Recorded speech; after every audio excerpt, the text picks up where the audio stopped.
Hello friends, welcome to my YouTube channel. दोस्तों, इस video के अंदर अभी हम लोगों के साइंस यानी विज्ञान के टॉप 40 क्वेश्चन देखने वाले हैं, जो कि आपके एग्जाम में पूछे जाने की संभावना सबसे अधिक है। तो आप इस वीडियो को बहुत ध्यान से लास्ट तक देखिए। चैनल पर नया है तो चैनल को सब्सक्राइब कर, जो पास वाले घंटे का निशान है उसे भी ऑन कर दें, ठीक है। तो चलिए शुरू करते हैं। तो देखिए, यहाँ पर आज का पहला क्वेश्चन है, निम्नलिखित में से कौन सा यूरेनियम समस्थानिक परमाणु ऊर्जा संयंत्र में बिजली उत्पादन में इस्तेमाल किया जाता है। तो देखिए, परमाणु ऊर्जा संयंत्र में जो बिजली उत्पादन में इस्तेमाल किया जाता है वो है यूरेनियम 235, ठीक है। सी करेक्ट हो जाएगा। अगला क्वेश्चन देखिए, क्वेश्चन नंबर 2 है, कल्पकम के फास्ट ब्रीडर टेस्ट रिएक्टर में निम्नलिखित में से कौन सा ईंधन प्रयुक्त होता है। तो देखिए, कल्पकम के फास्ट ब्रीडर टेस्ट रिएक्टर में ये प्रयुक्त होता है प्लूटोरियम, ठीक है। सी करेक्ट हो जाएगा। अगला क्वेश्चन देखिए, क्वेश्चन नंबर 3 है, नाभिकीय रिएक्टर में निम्नलिखित में से किसे मंदक के रूप में इस्तेमाल किया जाता है। तो देखिए, नाभिकीय रिएक्टर में मंदक के रूप में ये इस्तेमाल किया जाता है ग्रेफाइट का, ठीक है। डी करेक्ट हो जाएगा। और इसके अलावा नाभिकीय रिएक्टर में मंदक के रूप में ये भारी जल यानी D2O का भी इस्तेमाल किया जाता है, ठीक है। अगला क्वेश्चन है, कल्पकम के फास्ट ब्रीडर टेस्ट रिएक्टर में निम्नलिखित में से कौन सा शीतलक प्रयोग में लाया जाता है। तो देखिए, कल्पकम के फास्ट ब्रीडर टेस्ट रिएक्टर में जो शीतलक प्रयोग में लाया जाता है वो है द्रवित सोडियम, ठीक है। ऑप्शन बी यहाँ पर करेक्ट हो जाएगा। अगला क्वेश्चन है, वायु भरे गुब्बारे में हीलियम को हाइड्रोजन की अपेक्षा वरीयता दी जाती है, इसका क्या कारण है। तो देखिए, इसका जो कारण है, जो हीलियम होता है ये वायु के साथ जो है विस्फोटक मिश्रण नहीं बनाता है, इसी कारण से हीलियम को हाइड्रोजन की अपेक्षा जो है वरीयता दी जाती है, ठीक है। ऑप्शन डी यहाँ पर करेक्ट हो जाएगा। अगला क्वेश्चन है, निम्नलिखित में से कौन सामान्य ताप पर ठोस अवस्था में पाया जाता है। तो देखिए, सामान्य ताप पर जो ठोस अवस्था में पाया जाता है वो है आयोडीन, ठीक है। और आयोडीन की कमी से कौन सा रोग होता है। तो आयोडीन की कमी से ये होता है घेंघा रोग, ठीक है। अगला क्वेश्चन है, हाइलोजनों में सबसे अधिक अभिक्रियाशील कौन होता है। तो देखिए, हाइलोजनों में जो सबसे अधिक अभिक्रियाशील होता है वो होता है फ्लोरीन, ठीक। फ्लोरीन जो होता है ये हाइलोजनों में सबसे अधिक अभिक्रियाशील होता है, ठीक है। ये करेक्ट हो जाएगा। अगला क्वेश्चन है, वह हाइलोजन जिसका उपयोग पीड़ाहारी के रूप में किया जाता है। तो देखिए, पीड़ाहारी के रूप में ये किया जाता है ब्रोमीन का उपयोग, ठीक है। ऑप्शन बी यहाँ पर करेक्ट हो जाएगा। क्वेश्चन नंबर 9 है, ट्यूबलाइट में अधिक दाब पर कौन सी गैस भरी जाती है। तो देखिए, ट्यूबलाइट में अधिक दाब पर ये भरी जाती है नियान और पारद वाष्प गैस, ठीक है। ऑप्शन बी यहाँ पर करेक्ट हो जाएगा। अगला क्वेश्चन है, स्वर्णकारों द्वारा प्रयोग में आने वाला एक्वा रेजिया निम्नलिखित में से किसको मिलाकर बनाया जाता है। तो देखिए, स्वर्णकारों द्वारा प्रयोग में आने वाला जो एक्वा रेजिया होता है ये नाइट्रिक अम्ल और हाइड्रोक्लोरिक अम्ल यानी इन दोनों को मिलाकर बनाया जाता है, ठीक है। ऑप्शन बी यहाँ पर करेक्ट हो जाएगा। अगला क्वेश्चन है,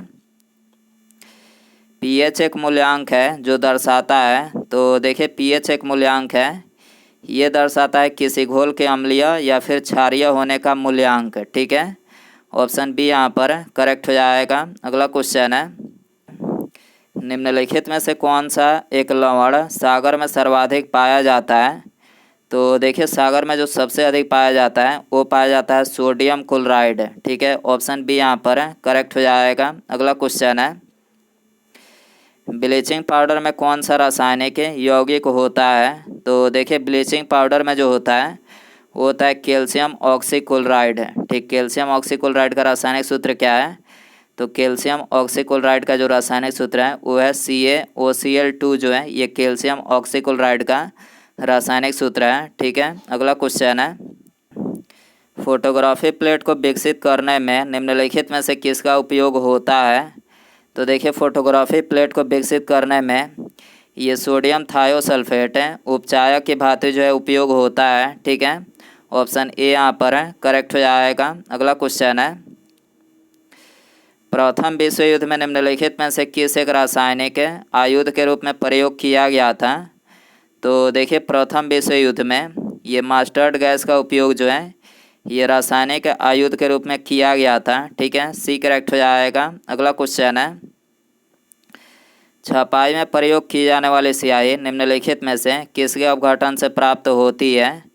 तो देखिए छपाई में प्रयोग की जाने वाली जो स्याही होती है ये प्राप्त होती है मीथेन के अपघटन से। ठीक है, ऑप्शन बी यहाँ पर करेक्ट हो जाएगा। अगला क्वेश्चन है, मीथेन गैस उत्पादन करने वाला क्षेत्र कौन सा है? तो देखिए मीथेन गैस जो है ये धान के खेतों से उत्पन्न होता है। ठीक है, ऑप्शन बी यहाँ पर करेक्ट हो जाएगा। अगला क्वेश्चन है, निम्नलिखित में से कौन सा उत्प्रेरक का उपयोग वनस्पति तेलों के हाइड्रोजनीकरण के लिए किया जाता है? तो देखिए ये किया जाता है निकेल का। ठीक, निकेल का उपयोग जो है ये वनस्पतिक तेलों के हाइड्रोजनीकरण के लिए किया जाता है। ठीक है, ऑप्शन बी यहाँ पर करेक्ट हो जाएगा। अगला क्वेश्चन है, निम्नलिखित युग्मों में से कौन सुमेलित नहीं है? तो देखिए यहाँ पर जो तीसरा ऑप्शन दिया गया है पीसी कल्चर ये सुमेलित नहीं है। पीसी कल्चर ये मछली पालन से संबंधित है। ठीक है, और बाकी के 3 ऑप्शन करेक्ट हैं। एपी कल्चर ये मधुमक्खी पालन से संबंधित है। सेरी कल्चर ये सिल्क वार्म से संबंधित है। और हार्टिकल्चर ये संबंधित है फूल से। ठीक है, अगला क्वेश्चन है, सब्जी के लिए काम आने वाले पौधे के अध्ययन को क्या कहा जाता है? तो देखिए सब्जी के लिए काम आने वाले पौधे के अध्ययन को ये कहा जाता है ओलेरी कल्चर। क्या कहा जाता है? ओलेरी कल्चर कहा जाता है। ठीक है, डी करेक्ट हो जाएगा।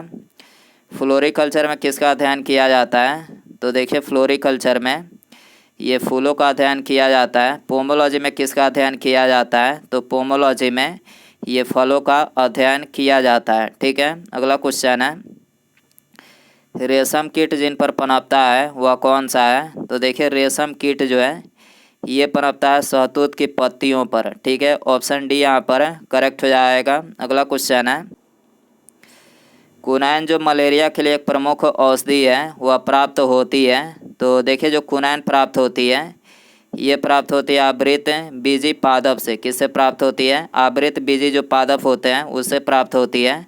ठीक है, ये करेक्ट हो जाएगा। अगला क्वेश्चन है, मानव शरीर का ब्लड बैंक किसे कहा जाता है? तो देखिए मानव शरीर का जो ब्लड बैंक कहा जाता है वो कहा जाता है पलीहा को। ठीक, पलीहा को जो है ये मानव शरीर का ब्लड बैंक कहा जाता है। ठीक है, ऑप्शन बी यहाँ पर करेक्ट हो जाएगा। अगला क्वेश्चन है, टमाटर का लाल रंग निम्नलिखित में से किसके कारण से होता है? तो देखिए टमाटर का जो लाल रंग होता है वो होता है लाइकोपिन के कारण से। ठीक है, ऑप्शन बी यहाँ पर करेक्ट हो जाएगा। अगला क्वेश्चन है, अफीम निम्नलिखित में से किससे प्राप्त किया जाता है? तो देखिए जो अफीम प्राप्त किया जाता है वो प्राप्त किया जाता है बिना पके फल के लेटेक्स से। ठीक है, सी करेक्ट हो जाएगा। अगला क्वेश्चन है,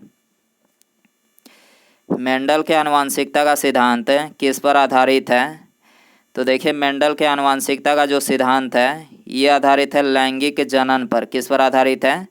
लैंगिक जनन पर आधारित है। ठीक है, सी यहाँ पर करेक्ट हो जाएगा। अगला क्वेश्चन है, जीव कोशिकाओं में आनुवंशिक लक्षणों के नियंत्रण के लिए निम्नलिखित में से कौन उत्तरदायी है?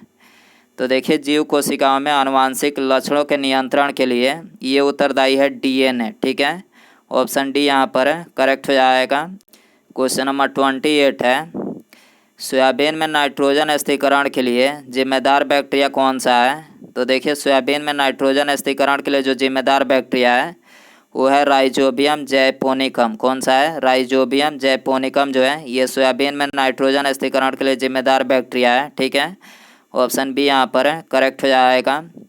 सोयाबीन में प्रोटीन की प्रतिशत मात्रा कितनी होती है? तो देखिए सोयाबीन में जो प्रोटीन की प्रतिशत मात्रा होती है वो होती है 42%। ठीक है, अगला क्वेश्चन है, जैविक सिस्टम में रासायनिक क्रिया की प्रतिक्रिया को तेज करने में उत्तरदायी पदार्थ कौन सा है?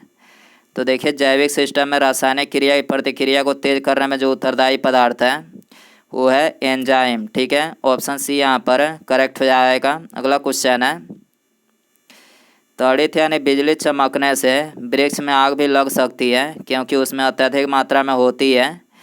तो देखिए जब बिजली चमकती है तो उसमें सबसे अधिक मात्रा में ये विद्युत ऊर्जा होती है जिसके कारण वृक्ष में भी आग लगने की संभावना अधिक होती है। ठीक है, ऑप्शन बी यहाँ पर करेक्ट हो जाएगा। अगला क्वेश्चन है, निम्नलिखित में से कौन सा अर्धचालक है? तो देखिए यहाँ पर सिलिकॉन और जर्मेनियम जो है ये दोनों अर्धचालक है। ठीक है, तो यहाँ पर 1 और 4 जो है दोनों करेक्ट हो जाएगा। ठीक है, अगला क्वेश्चन है, निम्नलिखित विकिरण प्रकारों में से किसमें सर्वाधिक ऊर्जा होती है? तो देखिए जो सबसे अधिक ऊर्जा होती है वो होती है एक्सरे में। ठीक है, ऑप्शन बी यहाँ पर करेक्ट हो जाएगा। अगला क्वेश्चन है, सूर्य पर ऊर्जा का निर्माण किसके द्वारा होता है? तो देखिए सूर्य पर जो ऊर्जा का निर्माण होता है वो होता है नाभिकीय संलयन के द्वारा। ठीक है, ऑप्शन बी यहाँ पर करेक्ट हो जाएगा। सूर्य में सबसे अधिक मात्रा में कौन सी गैस पाई जाती है? तो देखिए सूर्य में जो सबसे अधिक मात्रा में पाई जाती है वो पाई जाती है हाइड्रोजन गैस। ठीक है, अगला क्वेश्चन है, निम्नलिखित में से कौन सा एक रेडियो एक्टिव नहीं है? तो देखिए यहाँ पर जो जर्कोनियम है ये रेडियो एक्टिव नहीं है। ठीक है, डी करेक्ट हो जाएगा। अगला क्वेश्चन है, हमारे शरीर में कोलेस्ट्रॉल का निर्माण कहाँ पर होता है? तो देखिए हमारे शरीर में जो कोलेस्ट्रॉल का निर्माण होता है वो होता है लीवर में, यानी लीवर यानी यकृत में होता है। ठीक है, ये करेक्ट हो जाएगा। अगला क्वेश्चन है, कोमा के आकार का बैक्टीरिया किस श्रेणी में आता है? तो देखिए कोमा के आकार का जो बैक्टीरिया होता है ये आता है विब्रियो श्रेणी में। ठीक है, ऑप्शन बी यहाँ पर करेक्ट हो जाएगा। अगला क्वेश्चन है, कच्चे सेब में कौन सी एसिड पाई जाती है? तो देखिए जो कच्चे सेब होता है तो उसमें ये मैलिक एसिड पाई जाती है। ठीक है, ऑप्शन बी यहाँ पर करेक्ट हो जाएगा। अगला क्वेश्चन है, दो वस्तुओं के बीच घर्षण का कारण है? तो देखिए दो वस्तुओं के बीच घर्षण का जो कारण है वो है उनके पृष्ठों पर अनियमितता। ठीक है, ऑप्शन डी यहाँ पर करेक्ट हो जाएगा। अगला क्वेश्चन है,